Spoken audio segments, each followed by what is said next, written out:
particularly when, unlike last time when during European crisis also that Indian markets were hammered very badly, our own economy was so much weak and all the macros were also so much weak that most of us remain question mark that whether we will get more impacted. This time round when we are getting butchered with the global volatility, somewhere we have more hope that the macros for India are looking much more stable, falling in place and shaping up better. So I think all these dips and volatility will be opportunity to buy for sure.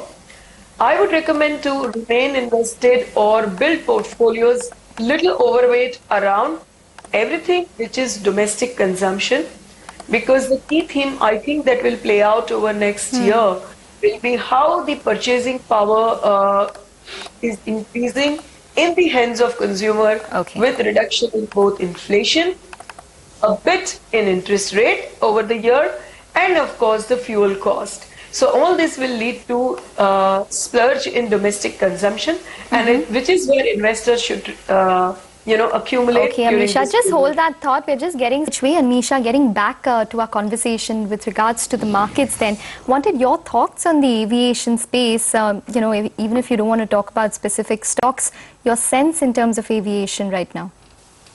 So I think after a very, very long time, not even at this $55, $60 kind of an oil, but even at 75 kind of an oil, there will be some economics which will be working out if you are in a stable situation.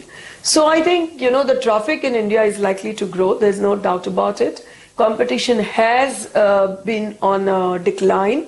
So, and the fuel, which is where they were losing per seat, the more they fly, the more they lose kind of an equation, will completely change. So that's what is definitely beneficial situation for the aviation sector.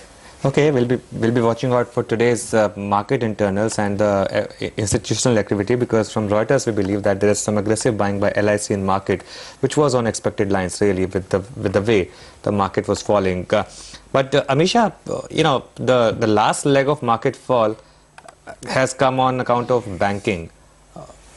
What's your top ideas in banking space? You have ICICI, which has been falling for last 2 or 3 days.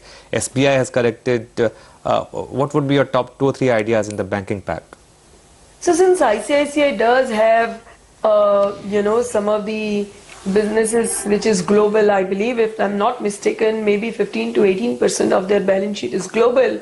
And whenever any upheaval happens in bond markets globally, I'm sure ICICI global balance sheet, global investments will be looked at with a few question marks till the time analysts get a complete hang on it. So it comes under a little more severe pressure. But overall, when we look back into their domestic business, I think they are poised for a reasonably good time over next 2 years. And also the insurance bit will get slightly unlocked.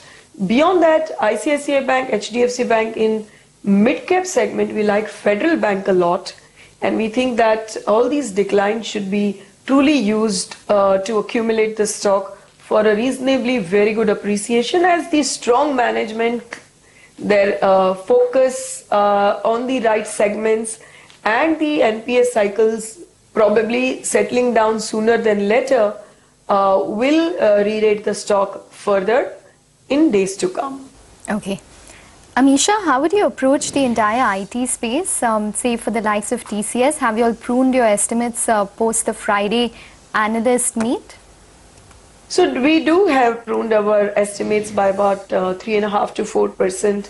But at the same time, looking at the way stock had a bit of a correction, we have continued with our view on the stock, and it continues to be a part of our topic, and we feel that every decline or even the current price should be used to accumulate the stock. Okay, Amisha, from the list of high quality stocks that's corrected quite a bit, you have some auto ancillaries like Apollo Tires, there are some stocks like Ashok Leyland that's corrected quite a bit, NCC has corrected. Is there anything that stands out in the mid-cap basket that you would want to buy? So, So there are two things over here. One is that there are stocks under our top pick section and stocks which are not, because they've just corrected a bit more. So I would say that yes, a stock like Apollo Tyre would look very interesting, not only because the kind of raw material advantage that they have, but also because the kind of improvement over the years that we will see in the tire segment, and particularly the commercial vehicle side and radial side, which will lead to healthy margins and growth. So that one looks interesting to us. Okay, fair enough. Amisha, your disclosures? So some of the stocks that we discussed, which are part of our top pick, would be held by me or my firm or my clients. Okay. All right, Amisha, thanks very much for joining in and talking to us. So that's some fundamental perspective coming in on the markets at this point in time. For the Nifty, we've recovered down around 0.6%. 80.20 is currently where the Nifty is at. Take a break. But up next, When the